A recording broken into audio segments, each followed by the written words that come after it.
My sister called me useless for most of my life. Not joking, not sibling teasing. She genuinely believed it. Family gatherings, school achievements, even basic conversations. I was always the example of what not to be. And the worst part? My parents didn't stop her. Sometimes they agreed. So when she found her dream house, the one she said she deserved, everyone assumed it was only a matter of time before our parents helped her buy it. Except something happened that nobody saw coming. Someone else bought it first. Someone who paid in full. Cash. No loans. No help. No strings attached. And when my sister found out who owned the house she'd been bragging about for months, she stopped calling me useless. Because the person holding the keys was me. And that's when my family suddenly decided I mattered again. In my family, roles were assigned early, and they never really changed. My sister was the golden child. I was the backup plan that nobody expected to work. She was confident, loud, ambitious, the kind of person teachers remembered and relatives bragged about. Every report card, every competition, every tiny achievement became a family event. Meanwhile, I existed in the background, not failing, not excelling, just there. And apparently, that was worse. Because when you fail, at least people notice. When you're average, they forget you exist. My sister never forgot, though. She had a favorite word for me. Useless. At first, she said it jokingly, the way older siblings tease. Can you hand me that? Ugh, you're so useless. Everyone laughed. So she kept saying it. Over time, it stopped sounding like a joke and started sounding like a diagnosis. If I asked for help with homework, useless. If I didn't want to do something her way, useless. If I just stayed quiet, especially useless. And the worst part? No one corrected her. My parents would smile awkwardly or tell her to be nice, but there were never consequences. It was treated like harmless sibling banter. But words repeated often enough don't stay harmless. They settle in. They become background noise inside your own head. As we got older, the gap between us became more obvious. She went to a top university. I went to a decent one. She joined clubs, built networks, posted photos of conferences and internships. I worked part-time jobs and commuted because living on campus was too expensive. Family gatherings turned into highlight reels of her life. Did you hear about her internship? She's going places. We're so proud. Then someone would turn to me. And how are things with you? Not curious. Polite. Like asking about the weather. If I mentioned something good, it got a quick nod before the conversation drifted back to her. If I didn't say anything impressive, the silence stretched just long enough to feel uncomfortable. My sister would usually fill that silence. Don't worry, she'd say with a laugh. He'll figure something out eventually. Translation, he hasn't yet. After graduation, she landed a high-paying job almost immediately. Corporate office. Great salary. Fancy building with glass walls and security badges. She moved into a modern apartment downtown. The kind with floor-to-ceiling windows and a lobby that smells like expensive candles. I moved into a small rental with thin walls and neighbors who argued loudly at midnight. Not glamorous, but it was mine. Still, every time we met, she'd look around my place with this polite smile that didn't quite reach her eyes. "You're still here?" she asked once, genuinely surprised. "Yeah." "Huh." That single syllable somehow managed to sound like a full paragraph of disappointment. The useless comments didn't stop either. They just evolved. Now they were disguised as life advice. You should really think bigger. You can't stay comfortable forever. You don't want to fall behind. Fall behind who? We both knew the answer. Then one evening, during dinner at our parents' house, the topic of real estate came up. My parents were talking about how property prices were rising, how buying early was the smartest move anyone could make. My sister leaned back in her chair, smiling. "I'm actually looking at houses right now." Of course she was. Everyone immediately lit up. Questions, excitement, suggestions about neighborhoods and investment potential. Then she glanced at me. "You should probably start saving too," she said casually. "Houses aren't cheap." "I know." She tilted her head slightly, studying me like I was a puzzle she'd already solved. Well, it's not like you have a lot of expenses, she added. No family, no big responsibilities. And then, with a small laugh, honestly, if you just stopped being useless with money, you could probably afford something eventually. The table went quiet for half a second. Not shocked, just uncomfortable. My mom cleared her throat. My dad focused very hard on his plate. No one told her to stop. No one said she was wrong. I didn't argue. Not because I agreed, but because I was tired. Tired of defending myself in conversations where the verdict had already been decided. So I just nodded. Yeah, I said quietly. Maybe. She smiled, satisfied, and went back to discussing square footage and mortgage rates like nothing had happened. But something about that moment stuck with me. Not the insult itself. I was used to those. It was the certainty behind it. She didn't say it to hurt me. She said it because she genuinely believed it was true. In her mind, I wasn't temporarily struggling. I was fundamentally incapable. That night, driving back to my apartment, I kept replaying her words in my head. Useless with money. Fall behind. Eventually, it wasn't anger I felt. It was clarity. Because for the first time, I realized something important. They had all decided who I was without waiting to see who I might become. And once people lock you into a role, they stop looking for evidence that you've changed. Which meant I had two choices. Spend the rest of my life trying to prove them wrong, or quietly build something they would never see coming. A few months later, my sister found her dream house. Big, modern, perfect neighborhood. Exactly the kind of place she had always pictured for herself. There was only one problem. She couldn't afford it yet. She talked about it constantly, how someone else might buy it, how frustrating timing was, how she just needed a little more savings, a slightly higher salary, a better mortgage rate. Everyone sympathized. Everyone hoped she'd get it, including me, because by then, I already knew something she didn't. And when the sold sign finally went up in front of that house, it wasn't her name on the paperwork. If you had asked anyone in my family what I did for a living, you would have gotten the same vague answer. Oh, he works somewhere in tech, I think. Not wrong. Not accurate either. Because the truth was, my job had stopped being my real life a long time ago. After college, I took the first stable position I could find. Entry-level, low pay, zero prestige. The kind of job people describe as a good starting point, even though nobody actually wants to stay there. Data processing, long hours staring at spreadsheets, minimal human interaction. My sister called it safe but stagnant. I called it rent money. But what she and everyone else didn't know was that I spent every spare hour outside that job learning something else entirely. At first, it was just curiosity. I started watching videos about personal finance, investing, and side hustles, mostly because I was tired of feeling like I'd never get ahead no matter how hard I worked. Then curiosity turned into obsession. Budgeting apps, market trends, real estate basics, small business case studies. I wasn't trying to get rich. I was trying to stop feeling powerless. My first attempts were terrible. I tried day trading once and lost money so fast it felt like the market personally disliked me. I attempted an online store that made exactly 3 sales, 2 of which were from friends trying to be supportive.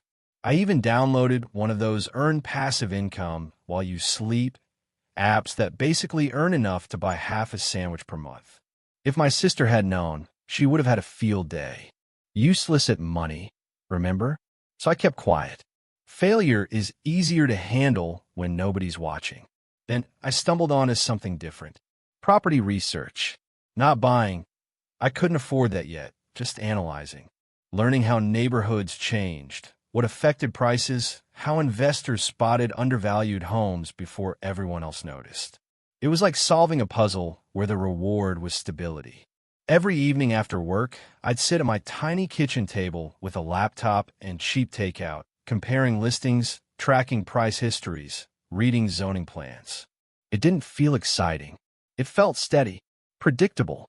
For the first time, progress didn't depend on luck or hype, just patience. Eventually, I save enough for a small investment. Not a house, not even close. Just a modest share in a property project through a partnership program most people overlooked because it wasn't flashy. Returns were slow, almost boring, which, ironically, meant they were real. One project turned into two into several. Every bonus from work, every tax refund, every unnecessary expense I cut, it all went into the same quiet strategy. No big risks, no dramatic leaps, just consistent forward movement. Meanwhile, from the outside, nothing about my life changed. Same apartment, same old car, same safe but stagnant job. My sister upgraded everything: wardrobe, gadgets, travel destinations. Social media made her life look like a highlight reel of success. Mine looked like maintenance, which suited me perfectly, because the less impressive I appeared, the less anyone paid attention. And the less attention there was, the easier it was to build without interference. After a few years, the numbers started looking different. My investments were generating more than my salary. Not luxury money, but freedom money. The kind that means you're not one emergency away from collapse. I didn't quit my job immediately. I waited, reinvested, diversified, learned from people smarter than me. By the time I finally walked away from that office, it wasn't a gamble. It was a formality. I told my parents I was working remotely now. Technically true.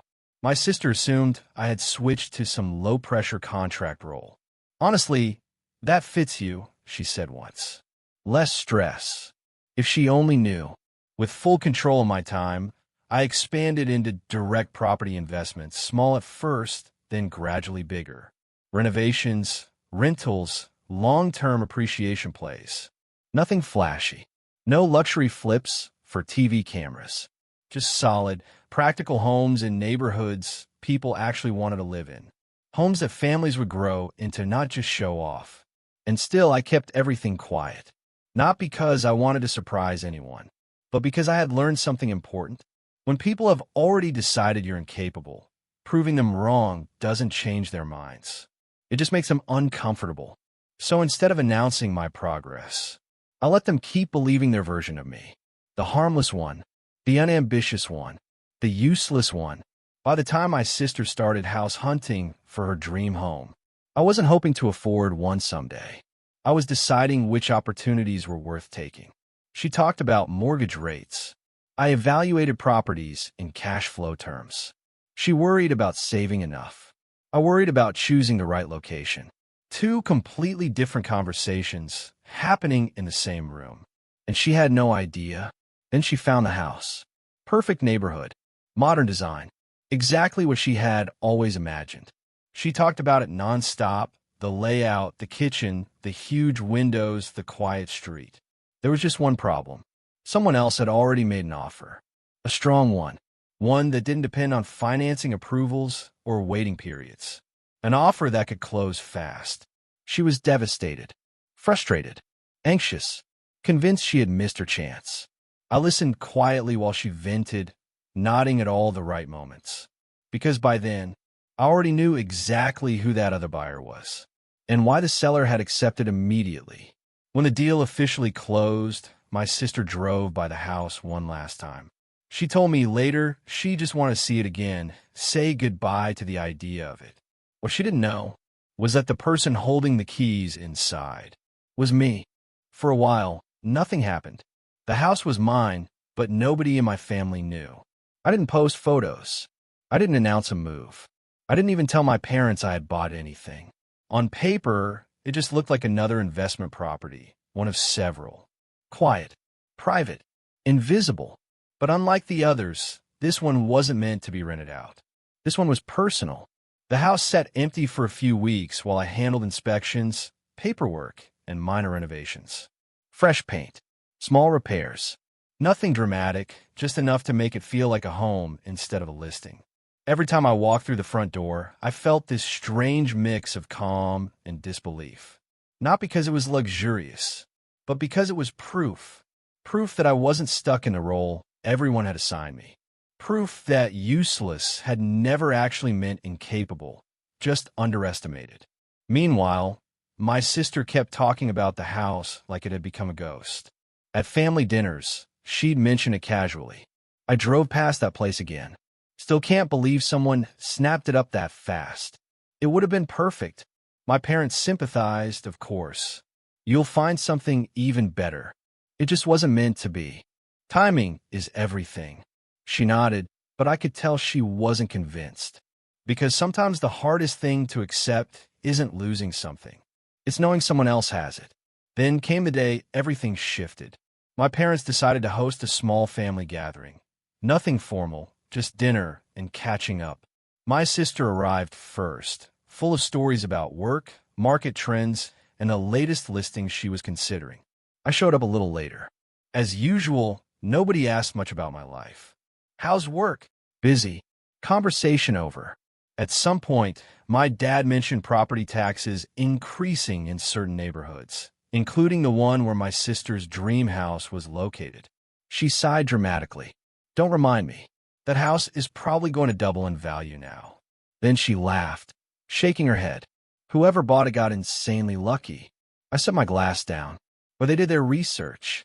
She looked at me, surprised I had said anything at all. Well, yeah, she said. Obviously, they had money too. There was no malice in her voice, just certainty.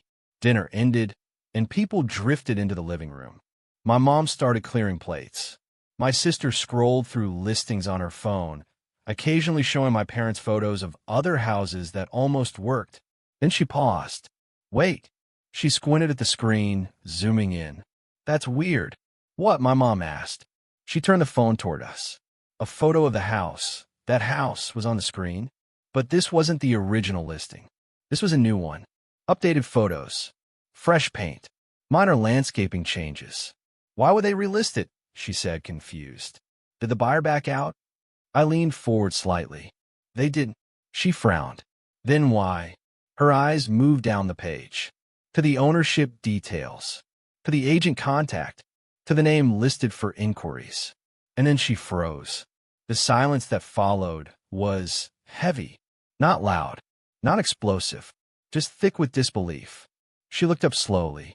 At first I thought, this has to be someone with the same name. No one spoke, because we all knew there wasn't. Her voice dropped, almost cautious. You bought it. I didn't nod immediately. I just met her eyes. Yes. If she had yelled, it might have been easier. Anger is simple, predictable. But what crossed her face instead was something far more complicated. Confusion. Shock. A kind of disorientation, like reality had suddenly shifted sideways. How? She asked quietly. Not accusatory. Genuinely unable to process it. Before I could answer, my mom spoke. You mean you're renting it out? No, I said. My dad leaned forward. Then what are you doing with it? I hesitated for just a second, then told the truth. I bought it for myself. You could almost hear their mental image of me shattering. The small apartment, the safe job, the low expectations. None of it fit anymore. My sister stared at me like she was seeing a stranger wearing my face. You never said anything. You never asked, I replied calmly. Not bitter, just factual. She looked back at the phone, then at me again. That was the house I wanted. I know, not smug, not apologetic, just honest. Another long silence filled the room. Finally, she let out a short, humorless laugh. Wow, one word, packed with years of assumptions collapsing all at once. I thought, she started then stopped. I just assumed. Useless. She didn't say it out loud. She didn't have to. My dad cleared his throat. Well, this is impressive. It sounded less like praise and more like someone recalculating everything they thought they knew. My mom looked between us, unsettled. Why didn't you tell us? I shrugged slightly. It didn't seem important, but the truth was, it had been important, just not in the way they thought. Because this wasn't about showing off. It wasn't about beating my sister to something she wanted. It was about something much simpler. I had finally reached a point where my life didn't need their validation to exist. My sister leaned back, still staring at me. So what now? I thought about that for a moment. About the years of being overlooked. The labels. The quiet work nobody noticed. Then I said the only answer that felt real. Now I move in. And for the first time in our entire lives. She had absolutely nothing to say back. I didn't move in right away. Not because I wasn't excited, but because I wanted the transition to be quiet. No housewarming party. No social media post with keys in my hand. No dramatic look at me now moment. Just boxes. A rented truck. A couple of long, exhausting days. The kind of move nobody notices unless they're helping. The first night in the house felt strange. Not overwhelming. Not emotional. Just still. The kind of silence you don't get in apartments. No footsteps above you. No muffled conversations through the walls. No doors slamming down the hallway. For a while, I just stood in the living room, lights off, looking out at the quiet street. This place had been my sister's dream. Now it was my reality. And somehow, that didn't feel like victory. It felt like distance. I kept my old apartment for a month, telling everyone I was considering a move. Technically true, just not in the way they assumed. When my parents called, I didn't mention the house. When my sister texted, conversations stayed surface level. Work, weather, random updates. No one asked to visit. No one said, "Can we see it?" And I didn't offer. Part of me expected resentment, accusations, passive-aggressive comments, some kind of confrontation. But instead, they became careful, too careful, like people walking around a crack in the floor they didn't know how to fix. My parents stopped bringing up real estate entirely. My sister stopped talking about house hunting. The topic just disappeared. A few weeks later, my mom called unexpectedly. "Are you free this weekend?" she asked. "Maybe." "Why?" "We were thinking of coming by your place." Not the house. My place. The apartment they believed I still lived in. I hesitated. "Actually, I moved." Silence. "Oh," she said. "Already? Where to?" I gave her the address. There was a long pause on the other end. "That's the neighborhood where—" "I know." Another pause. Longer this time. "Well," she said finally, voice tight but polite, "we'll come Sunday." They arrived exactly on time. My parents stood on the driveway, looking up at the house like it might vanish if they blinked too hard. My mom's expression was unreadable. My dad's was analytical, scanning details, processing value, recalculating assumptions. No excitement. No congratulations. Just quiet assessment. Inside, they walked slowly from room to room. My mom ran her fingers along the kitchen counter. "This is very nice," she said carefully. My dad checked the windows, the backyard, the layout, like he was evaluating an investment instead of visiting his son. Finally, he asked the question that had clearly been building.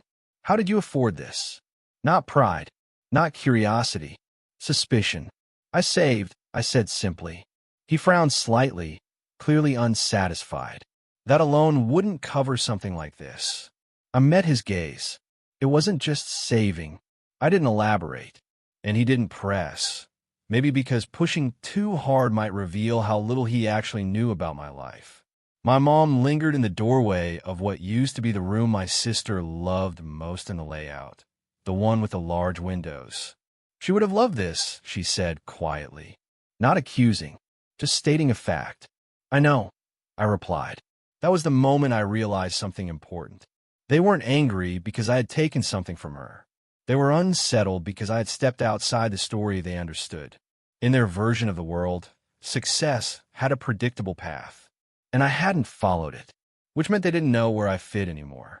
The visit was short, polite conversation, safe topics, lots of pauses where something heavier could have been said, but wasn't. When they left, my mom hugged me a little longer than usual. "Take care of yourself," she said softly. My dad nodded once. "Good house."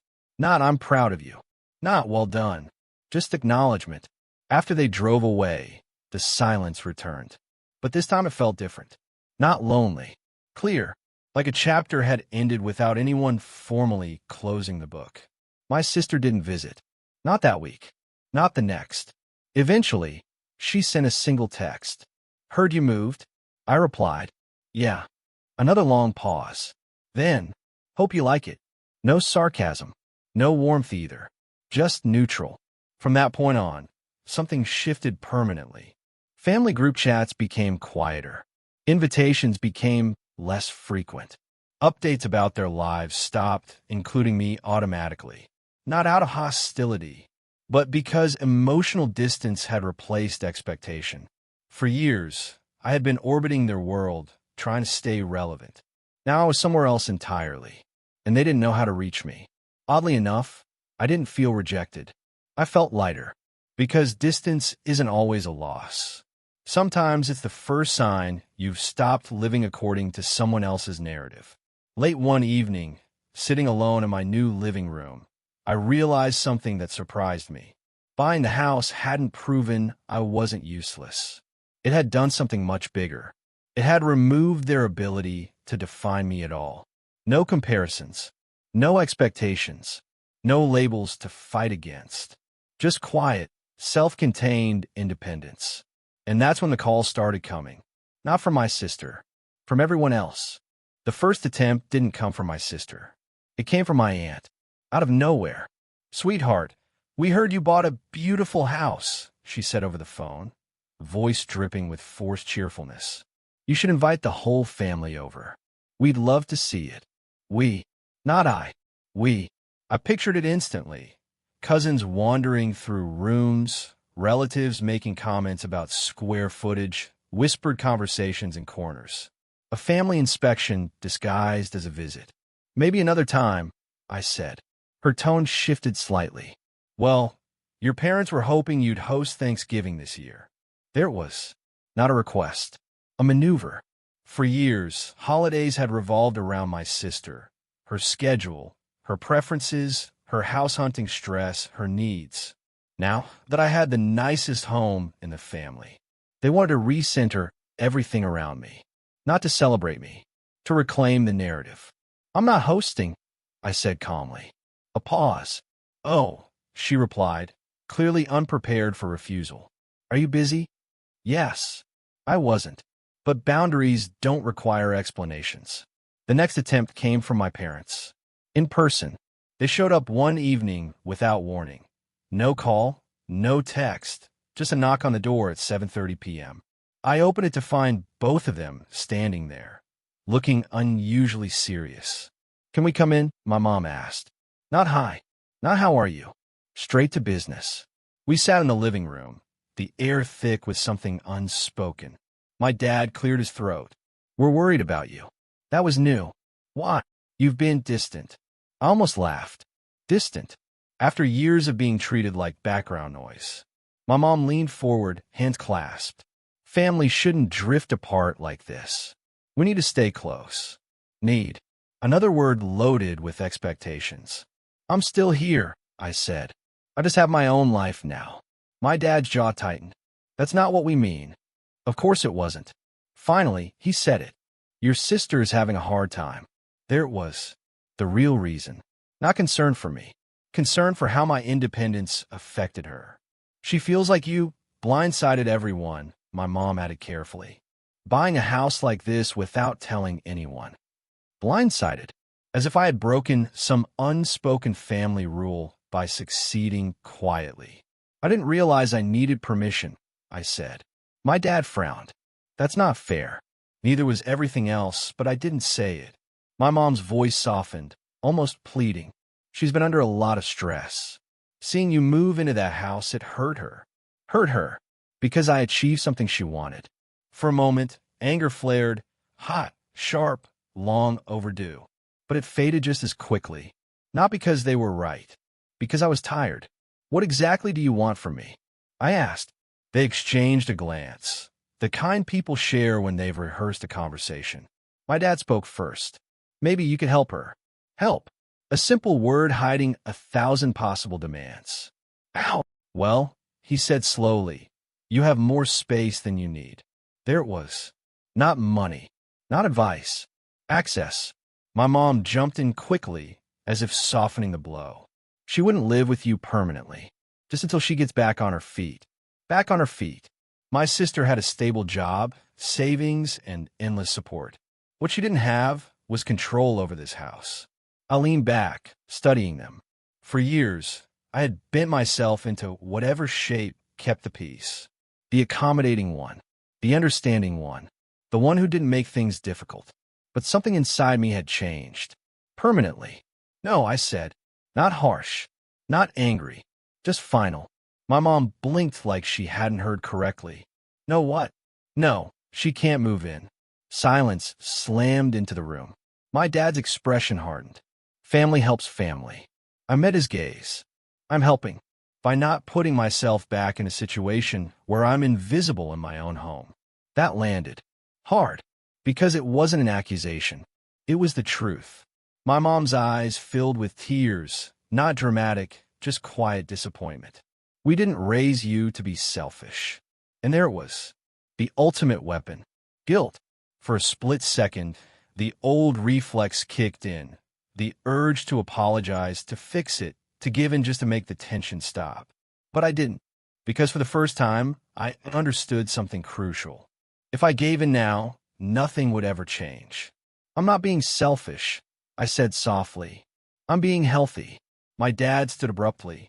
Come on, he muttered to my mom. She hesitated, searching my face like she was looking for the child who used to comply automatically. He wasn't there anymore. At the door, she turned back. This isn't how families are supposed to be. I nodded. You're right. Another pause. Then I added, but it's how this one is. After they left, I didn't feel triumphant. I didn't feel cruel. I felt steady, like I had finally stopped negotiating my worth. The fallout came quickly. Fewer calls, colder texts, family updates that skipped over me entirely. Not explosive drama, just quiet exclusion. A social freeze-out meant to pressure me back in a line. Oddly enough, it worked in reverse. Without constant tension, life became peaceful. Mornings were calm. Evenings were mine. No emotional landmines hidden inside simple conversations. For the first time, home actually felt like home. Weeks later, a message from my sister finally arrived. No greeting, no build-up, just one line. I didn't think you'd turn out like this. I stared at the screen for a long time. Then I typed back. Neither did I. And that was the moment everything shifted from conflict to closure. Because control only works when the other person keeps playing along. And I was done playing. The silence lasted 3 months. No birthday dinner invite. No Sunday lunch calls. No random group chats about family updates. At first, I kept checking my phone out of habit. Then one day, I stopped. Because here's the thing no one tells you about emotional distance. It hurts, but also heals. For the first time in my life, I wasn't being compared. Not to my sister's achievements. Not to her timeline. Not to her expectations. There was no scoreboard anymore. Just me. And the life I built. One evening, I was sitting on the back patio, the one she once said she deserved, watching the sunset hit the fence line. It was quiet. Peaceful. Not the tense silence of walking on eggshells. Real peace. And I realized something that changed everything. I didn't actually buy the house to prove anyone wrong. I bought it because I was tired of feeling small. And success feels different when it's no longer about revenge. A week later, my mom called. Not on speaker. Not with my dad in the background. Just her. Her voice sounded older. Softer. I miss you, she said. No speeches. No accusations. Just that. And for a moment, I heard the mother I used to know. Not the referee. Not the defender. Just Mom. I miss you too, I replied. Because I did. Boundaries don't erase love. They just protect it. There was a long pause before she spoke again. We handled things wrong, she admitted quietly. It wasn't a dramatic apology. There was no tearful confession. But it was the first crack in years of denial. We thought giving everything to your sister would keep things simple, she continued. She needed more support. You always seemed strong. Strong.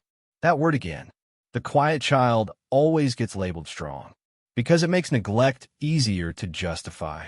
I was strong, I said calmly. But I was also alone. She didn't argue. She didn't defend it. And that silence meant more than any excuse ever could. A few days later, my dad texted. Not a call. Not emotional. Just coffee. It was the closest thing to vulnerability he'd ever offered. We met at a small cafe halfway between his house and mine. Neutral ground. He looked uncomfortable. Not angry. Not defensive. Just reflective. I didn't realize how unfair it looked from your side, he admitted. That was big. For him, that was huge. He wasn't asking for the house. He wasn't defending my sister. He was finally acknowledging me. I don't want your money, he added. And I don't want control. He hesitated. I just don't want to lose my son. And suddenly, this wasn't about property. It was about fear. Parents sometimes cling to control because it feels like connection. But control isn't connection. It's insecurity. We didn't fix everything that day. There wasn't a movie-style hug. But there was something better. Respect. And respect is what had been missing all along. My sister didn't apologize. Not directly. But a month later, she asked to meet. She came alone. No parents. No backup. We sat across from each other in my kitchen, the one she once imagined owning. She looked different. Less certain. Less superior. I didn't realize you felt that way growing up, she said quietly. It wasn't perfect, but it was honest. And sometimes honesty is enough. I'm not your competition, I told her. And I never was. She nodded. For the first time in our lives, there was no comparison in her eyes. Just recognition. She didn't move in. She didn't ask again. And strangely enough, once I stopped trying to prove something, she stopped trying to compete. Because rivalry only survives when both people keep feeding it. Today, the house is still mine. The business is still mine. But more importantly, my peace is mine. Family dinners are different now. Not louder, not warmer, but balanced. No one controls the room. No one gets automatic priority. We're just people.